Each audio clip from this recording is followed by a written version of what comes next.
So guys, जैसा कि हमने एंशिएंट मिथ्स के लास्ट एपिसोड में देखा कि जनरल वैंग हाउ को अपने बारे में बता देते हैं। यहाँ तक कि वो उससे ये भी कहते हैं कि तुम्हें आगे चलकर मेरे मिशन को कंप्लीट करना होगा, जिसके लिए वो उसको कुछ डायरेक्शंस और अपने कुछ पावर्स भी दे देते हैं। और फिर यहाँ से होते हुए वैंग हाउ अपनी टीम के पास में पहुंच जाता है, जहाँ पर उन लोगों ने फाइनली उस लेक को ढूंढ लिया था जिसके अंदर रखा हुआ था हार्ट ऑफ द ड्रैगन। तो वैंग हाउ उस चीज को पाने के लिए तुरंत ही झील में कूद जाता है, लेकिन वो पानी इतना ज्यादा खतरनाक था कि वो कुछ ही पल में वैंग हाउ को बर्फ में जमा सकता था। इसीलिए वैंग हाउ वहाँ पर अपने कुछ पावर्स का यूज करते हुए अपनी बॉडी को नॉर्मल किए रहता है, और फिर वो वहाँ से उस हार्ट ऑफ द ड्रैगन को भी निकाल लेता है। लेकिन अब वहाँ पर शू मुयू अपने साथी के साथ में आ जाती है, जिनके साथ में यहाँ पर वैंग हाउ की फाइट भी हो जाती है। तो वैंग हाउ वहाँ पर उस हार्ट ऑफ द ड्रैगन को यूज करते हुए काफी बड़ा गोल्डन ड्रैगन को क्रिएट करता है, लेकिन वो तो असल में होता है एक छोटा सा ड्रैगन। इसके बाद अब हमें न्यू एपिसोड की शुरुआत में दिखाया जाता है कि वैंगलिन वैंग हाउ से पूछती है कि आखिर ये क्या चीज है, तुमने इसे इस्तेमाल करके उन लोगों को कैसे भगा दिया। लेकिन वैसे ये बहुत ही ज्यादा क्यूट भी लग रहा है।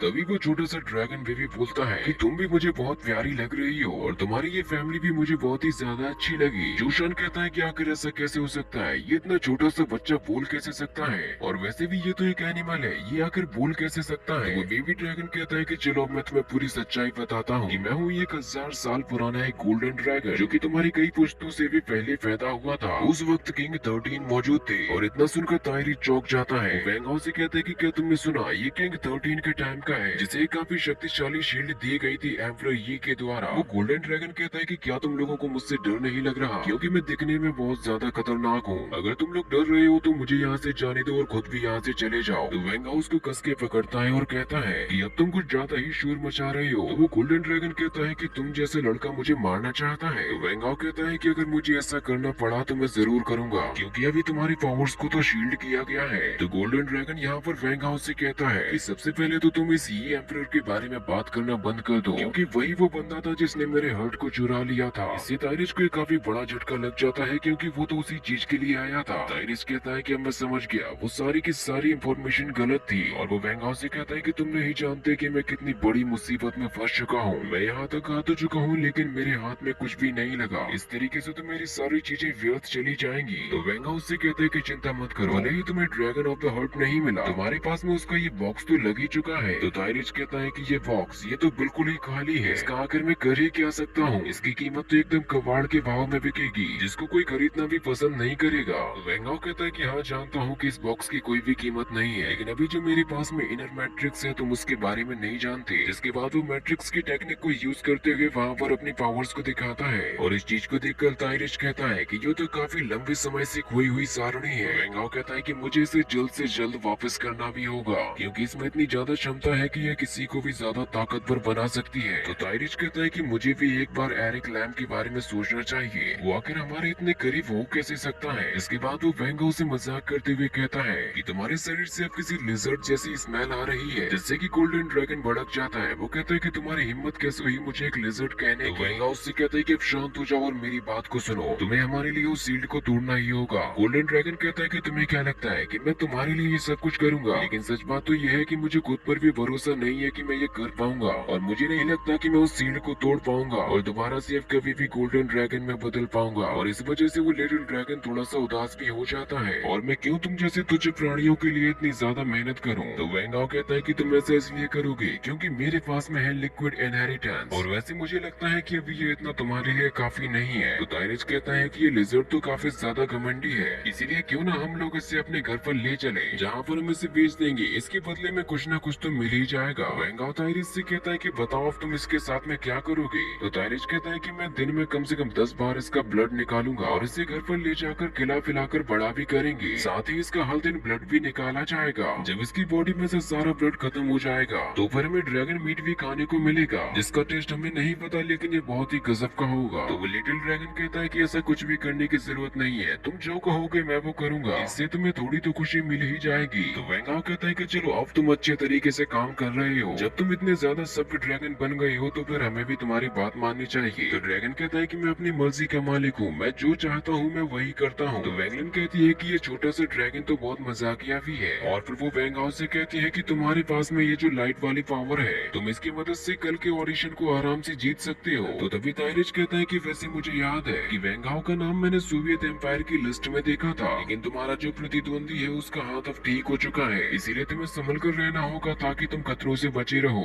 वैंग हाउ ताइरस से कहता है कि तुम्हें चिंता करने की कोई जरूरत नहीं है क्योंकि वो मुझे टच भी नहीं कर पाएगा। इसके बाद अब वो सभी लोग यहाँ से एपोकलिप्स एकेडमी की तरफ निकल जाते हैं। वैंग हाउ कहता है कि वैसे तो मुझे आसानी के साथ में चुन लिया जाएगा और वो लोग बातें करते हुए फाइनली एपोकलिप्स एकेडमी में पहुंच जाते हैं। लेकिन तभी उसके पीछे से वहाँ पर शु हुआंग आ जाता है जिसका हाथ अब ठीक हो चुका था। तो वैंग हाउ से कहता है कि मेरे ब्रदर इन लॉ का हाथ तो बहुत ही जल्द ठीक हो गया, मुझे लगा था कि तुम महीनों तक तो घर में पड़े ही रहोगे। तो शु हुआंग कहता है कि मैं तुमसे सारी चीजों का बदला लूंगा। जिसके बाद फिर वो यहाँ पर अपने पावरफुल स्पीयर को निकालता है और सीधा हमला कर देता है वैंग हाउ के ऊपर। ये वाली फाइट हमें नेक्स्ट पार्ट में दिखाई जाएगी जो कि ऑलरेडी चैनल पर अपलोड हो चुका है, तो आप अभी के अभी जाकर उसको देख सकते हैं।